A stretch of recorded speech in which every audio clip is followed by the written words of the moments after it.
శ్రీగురుభ్యో నమః. హరి ఓం.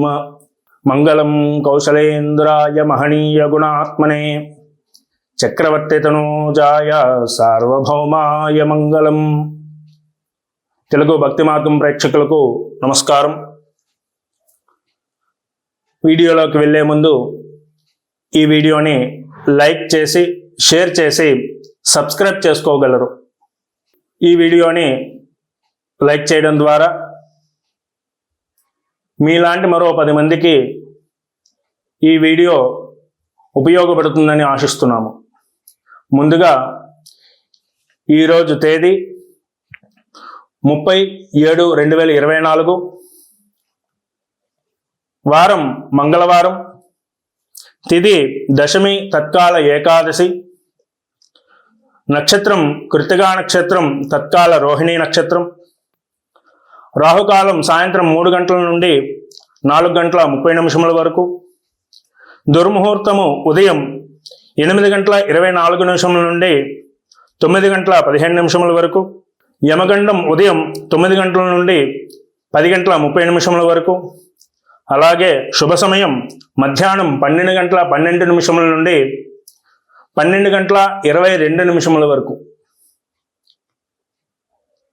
ఈరోజు దశమి ఏకాదశి కలయికతో వచ్చినటువంటి మంగళవారం, కృత్తికా రోహిణీ నక్షత్ర కలయికతో చాలా విశేషమైనటువంటి రోజుగా పరిగణించబడుతున్నది. ఈరోజు ఏకాదశి ఉపవాసం ఉన్నవారు ఉదయం ఉపవాసం ఉండి మరుసటి రోజు ఉదయం అనగా ద్వాదశి రోజు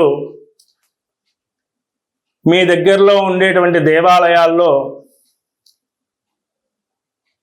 స్వయంపాక శాకాహార దానం చేసినట్లయితే ఏకాదశి రోజు చేసిన పుణ్యం కోటి జన్మల వరకు కూడా మీకు కలుగుతుంది. అదేవిధంగా ఈరోజు మేషరాశి వారు ఈ యొక్క పరిహారాన్ని మీరు చేసిన లేదా మీ పేరు మీద మీ ఇంట్లో వారు చేసిన అత్యంత యోగ్యమైనటువంటి కాలంగా సూచించబడుతున్నది. ఏమిటయ్యా పరిహారం అంటే ఈ వీడియో చివరిలో మీకు తెలియజేస్తాను. అలాగే ఈ యొక్క చిన్న శ్లోకాన్ని కూడా మీకు అందిస్తాను. తప్పక శ్లోకాన్ని పఠించండి. మీరు ఈ శ్లోకాన్ని పఠించడం ద్వారా మీకు జరిగే మంచి తిరిగి మీరే మాకు వచ్చి చెప్తారు. అంతటి మహోన్నతమైనటువంటి శ్లోకము ఈ శ్లోకము. తప్పకుండా ఈ రోజు నాడు మీరు ఎటువంటి కార్యక్రమాలనైనా ప్రారంభించండి. ఆ కార్యక్రమాల్లో తప్పకుండా జయము కలుగుతుంది. అదేవిధంగా ఈ మేషరాశి వారు ఈరోజు మీ దగ్గరలో ఉండేటువంటి ఆంజనేయ స్వామి దేవాలయంలో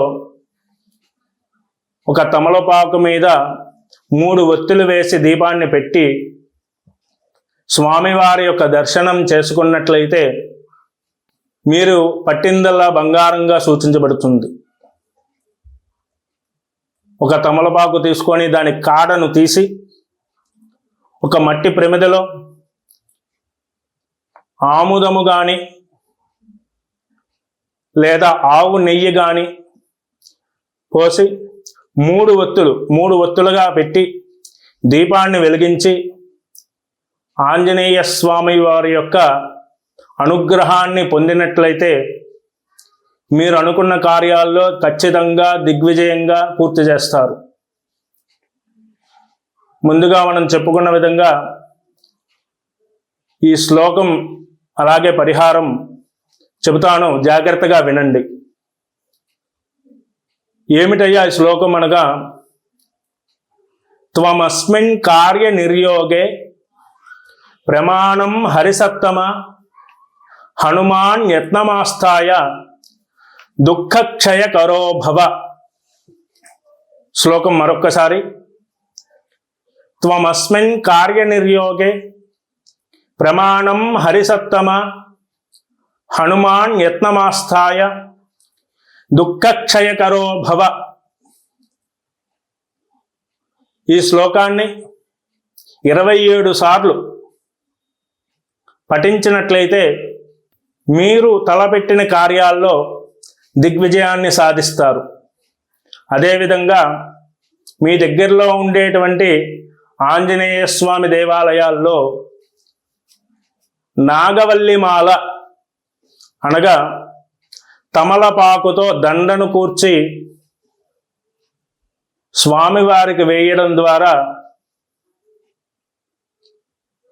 అనేకమైనటువంటి విజయాల్ని మీరు పొందుతారు. ఈ తమలపాకుమాల 108 ఆకులతో వేస్తే శ్రేయస్కరం. 54 ఆకులతో వేస్తే వ్యాపారంలో లాభాలు. 27 ఆకులతో మాలగా వేస్తే మంచి విద్యావంతులు. అలాగే 11 ఆకులతో గనక వేస్తే ధనలాభం కలుగుతుంది.